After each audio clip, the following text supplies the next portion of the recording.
Bu məşhur pitixanadır. Süleyman Rüstəmov küçəsində yerləşən pitixana.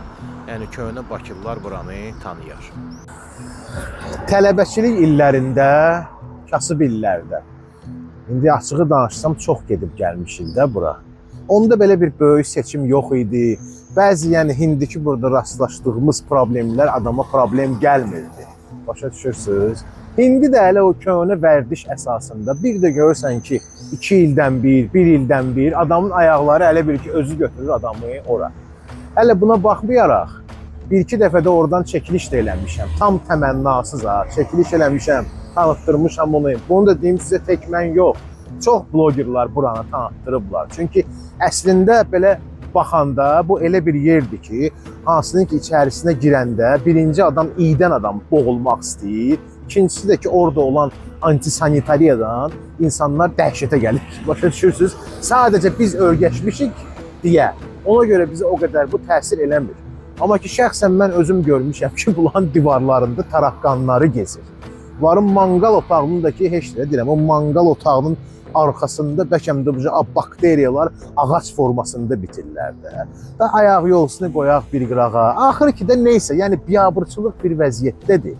Yəni bunu nəzərə almaq lazımdır ki, bu Sovet dövründən qalan bir o пережиток sovetskого прошлого da. Biz bu Sovetdən qalan rüşvətxorluq var ha. Hansı ki hələ də bizim ölkəmizdə, yəni ki baxmayaraq ki 2026-cı ildir, yenə də yox olub getməyib. Bu obyekt həmin o rüşvətxorluğun birbaşa rəmzidir. Çünki digər məsələdə heç cür izah eləmək olmaz ki, şəhərin mərkəzində ola. Qida təhlükəsizliyi bilmir ora nə gündədir. Yəni biz hamımız görürük, qida təhlükəsizliyinin məsələn işçiləri bilmir ki ora nə gündədir. Ya götürək məsələn vergilər işçisini. Vergilər bilmir ki bura içəri girəndə, hesab verəndə bunlar kart istifadə edirlər. Terminal istəyirsən bunlardan başlayırlar gözünün qabağında telefona tətbiq yükləməyə ki, terminalla ödəmə eləyəsən. Ya Ekologiya Nazirliyi bilmir ki, bunların manqalı səhərdən axşamacan işləyir və damında onu xüsusi filtrasiyası yoxdur. Bu ümumiyyətlə ayrıca bir mövzudur. Yəni bilirsiniz, bütün kababxanaların damında müəyyən filtrasiya sistemi olmalıdır. O filtrasiya sistemini kənardan keçmək üçün deyilənə görə, yəni təbii Ekologiya Nazirliyin əməkdaşları, hansı ki bilmirəm kimlərdir, hansısa bir yollarla ona gözlərini yumurlar. Bu da ki özünüz bilirsiniz də indi həyatdır da, indi hər adamın gücü çatmır axı o kebabı almağa. Amma ki bizdə yerlər var ki, halbuki də o Babək prospekti, o Şadlıq saraylarının çox sayılı restoranların olan yerləri gecə vaxtı oradan keçəndə kebab iyisindən tərpənmək olur. Yəni baxırsan görürsən ki bir qıraqda keyfdir, firavandır, badın gecələri fransız əhli keyf edir. Burada isə yetim kasıblar az qalıb ki bir dənə o çörəkdən keçsin, o kebab üstüsünə belə eləsin, yesin. Neysə, söhbət ondan getmir. Bura, yəni ki bu son 2 ildə 1-2 dəfə də getsəm, hər dəfə çox pis hallarla rast gəlmişəm. Məsələn, bir dəfə girdim içəri, baxıram, görürəm ki, yer oturmağa yer var, oturdum, dedilər yer yoxdur. Durdum, getdim aşağıdakisine. Bunların 2 obyekti var. Orada zirzəmə var, o da bunlarındır. Oturdum orada, hələ yeməyimi sifariş etdim.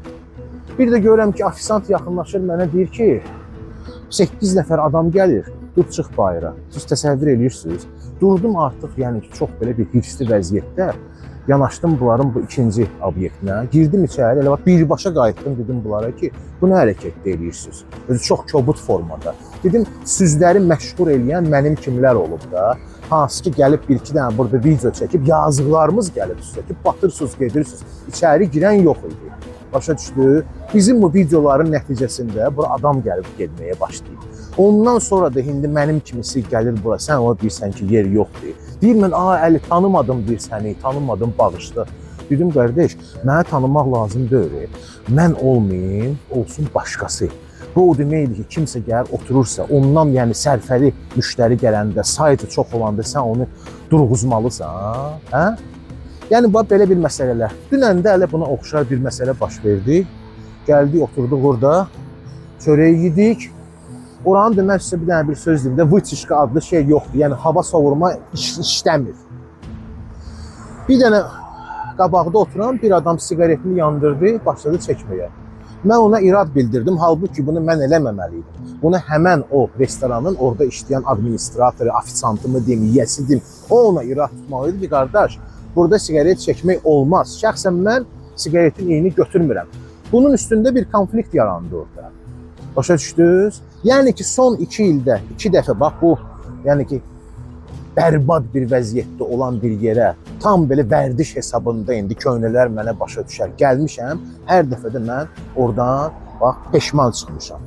Onu da sizə deyim ki, bax, dünən burada, yəni yediyimiz məhsul əsasında, kebab əsasında mən şəxsən özümü çox pis hiss elədim. Yəni, səhiyyə baxımından demək olar ki, səhərə kimi əziyyət çəkmişəm. Bu da onu göstərir ki, bunların bu dəqiqə antisanitar gigiyenik normalara, yəni ki, sanitar gigiyenik normalara riayət eləmirlər.